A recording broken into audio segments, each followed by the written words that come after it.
Welcome back, everyone, to Unstables TV's coverage of the Bronze, Silver, and Gold tournament here tonight for the SC2C.com website. A great spot for all the SEA action. We are going to be having a little bit different commentary tonight, not so much casting of the games, but more of little tips and tricks for all the Bronze, Silver, and Gold players out there to improve their game. It's going to be a little bit all over the place because I'm jumping back and forth between ideas as each of these games is very different, but hey. Minimat, I currently manage Team FX Open with Moonglade, Filthy, Sheth, and Optic Zero. So we are going to have dgun spawning as the blue Terran down the bottom left-hand corner here. We are going to be seeing a Rax down the bottom of the ramp. Voices has some tips. Lay it on me, boy. What do you think?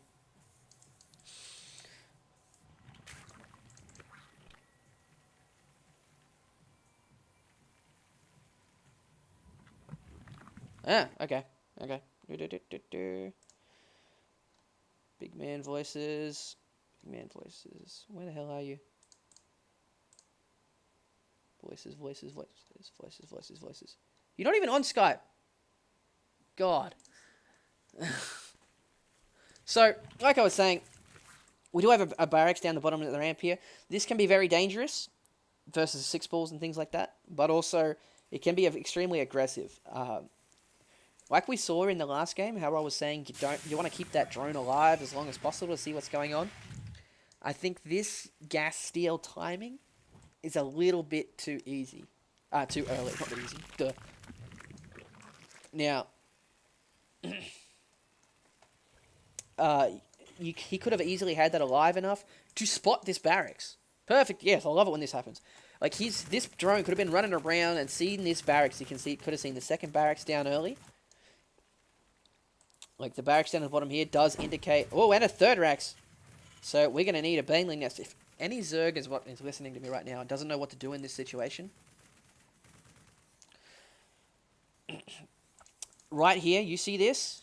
You get a Baneling Nest straight away. Because definitely what's going to be happening is 3 Rax is generally an semi-all-in kind of thing. Versus a Zerg, it's very frustrating. Unfortunately, this expansion timing on Steps of War as well, it's going to be annoying. But he needs a Baneling Nest as fast as he can. He's getting Ling speed, which is good. But right now, he needs to scout that this is a 3 Rax coming. He has this Overlord. We're sitting at about 4 minutes and a half here. But that's alright.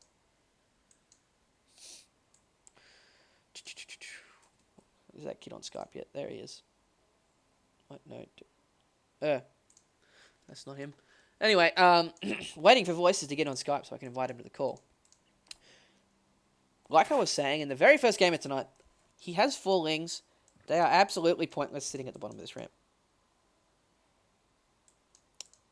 Now, it is going to be more effective if you put 1 Ling on this tower, 1 Ling on this tower. I know it doesn't seem as important on Steps of War, but you can leave these Lings here the entire time and see if they take the gold or see if they go around the side, see if any proxy, things like that. And you can have 2 at the top front of this ramp. Now, he sees a lot of Marines here. You won't start to notice the difference in Marine numbers till you get a lot higher, but this is a little bit too many to be off 1 or 2 Racks at this stage of the game. It is 6 minutes in.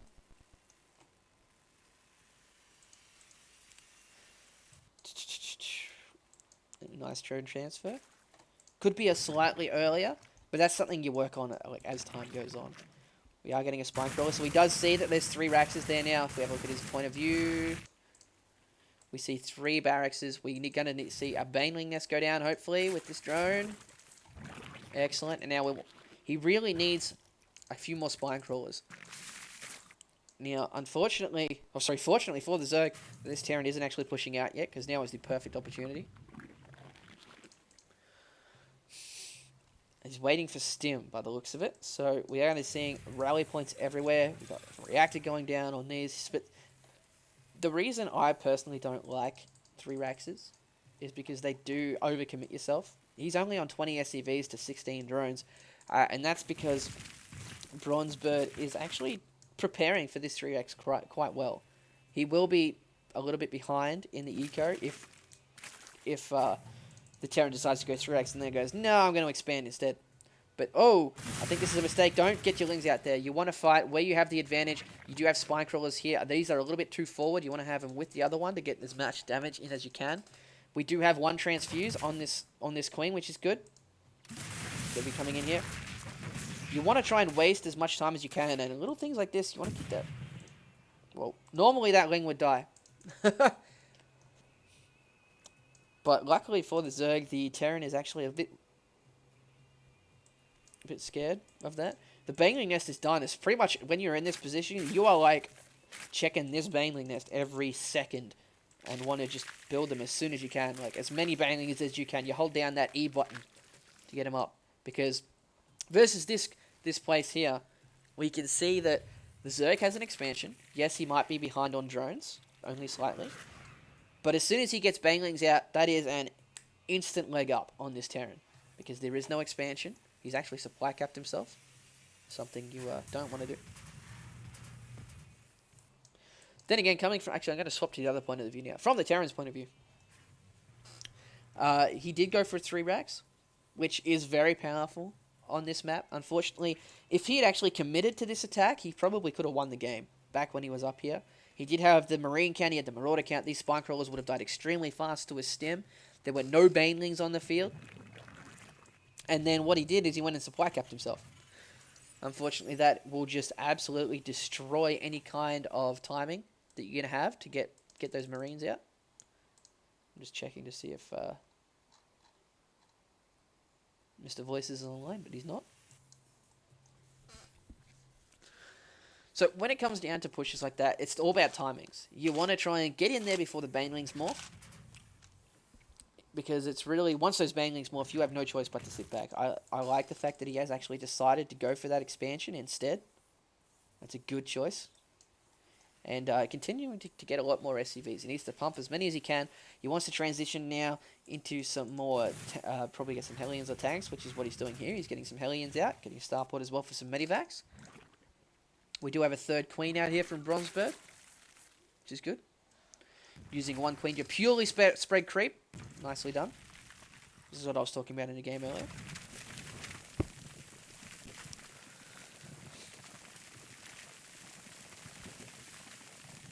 So this creep is going to be to the front here very, very quickly. Now what this creep is going to allow Bronzebird to do is it's going to give him vision, for one. A lot of non-Zerg players don't actually realize that creep does give vision, see? Now, it'll also give him movement speed. And it'll also make the Terran a little bit more cautious about moving out and can also bust scans. Like, a lot of Terrans will scan to kill creep tumors. The fact that he's got this third queen means he will have a lot more creep tumors than normal. Now, also, he's getting a few Middleisks out now, which is good. He wants to mix that up. You want the Muta Ling Baneling to be able to deal with this kind of army. Scouting with a factory is okay, but in this position, you've got a scan, and you could really use some Hellions or some tanks, so not really as effective. We do have him taking one of the towers. You could really take the other. Right now, I'd like to be seeing a 3rd base coming out from the Zerg player. He's sitting pretty tight. Incomes with 38 to 30, so he's getting ahead in the drone count. He wants to continue to drone as long as he can.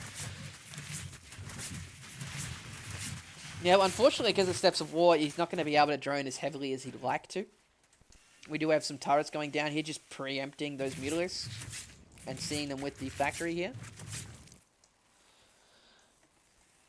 Now, the important thing to note here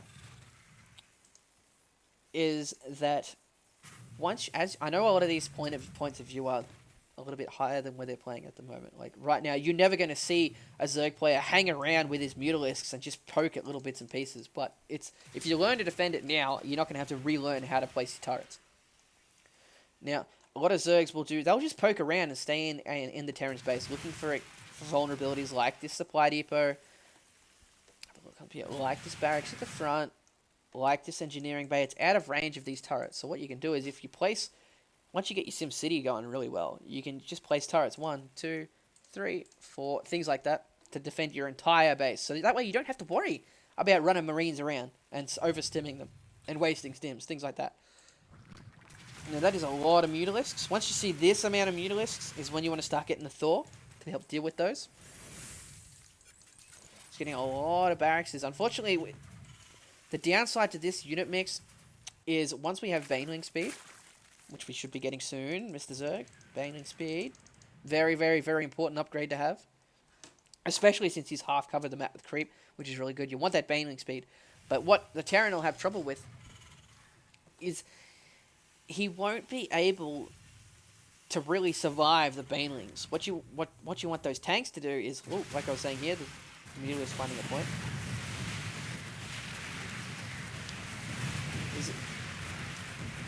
Once you get to this point of Mutalisk, this is where you need the Thors. But hey, like I was saying, you're going to have... Oh, I've lost my train of thought again. You're going to have a really hard time with these Marines. You're making so many Marines to take out these Mutalisks. All you need is like 1 or 2 Thors. You'll be fine. Place them strategically around your base. And getting a few tanks, because right now, there is still no Baneling speed. Gah! This should slap you. Baneling speed. But he's going to have no chance but to stim and run away, and the Banelings are just going to follow him. It's just going to follow him. And what the tanks do is they allow you to pick off as many Banelings as you can while you're running those Marines away, keeping them alive. Now, as he runs up this ramp, he's got to be careful. A lot of these Banelings are still morphing, so he could catch a timing here. He's doing a nice job of splitting, but still, without if he had like 2 tanks there, would have been able to completely nullify those Banelings. Now, nicely done. He is splitting fairly well. It's funny to me, no one ever split Marines until GSL 2 came around. Now, unfortunately, there's just going to be too much stuff here for the Zerg player. Too many Mutalisks, and it's going to cut him down. But we do have a 3rd base going up now for him. With both players are mining out at their mains. Generally, as a rule of thumb, you want to have you want your 3rd base to be going up just before your main mine's out. And then from then on, you want to constantly have 2 bases running. Because you really don't... Because if you get stuck back on 1 base, your economy drops ridiculously. You're going to have 20 or 30 SCVs that are just doing nothing. They're oversaturating. Ah, there we go. This is a really good point. A lot of people miss. For example, you have no Nexus or Hatchery here. The rocks are down, and your main runs out, but you've got your natural. Alright? Well, we do have an all-in coming in from this Terran player. I'll get back to that in a second.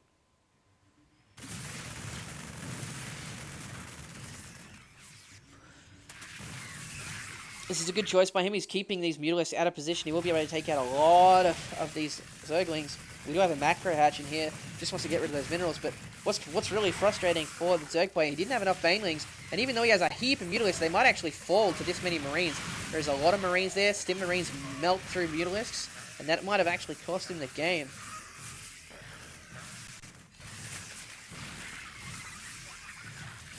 And it looks like it has. Gotta love Steps of War.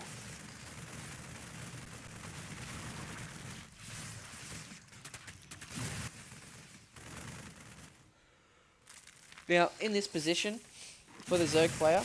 Oh! Those Banelings did help clean up there. But this is where a fungal growth really helps you. To not let Terrans like this split your forces. And there's the GG, so dgun will advance.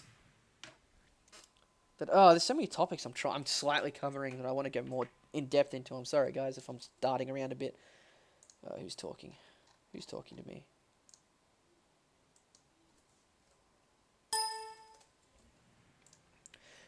So I'm just going to save that VOD.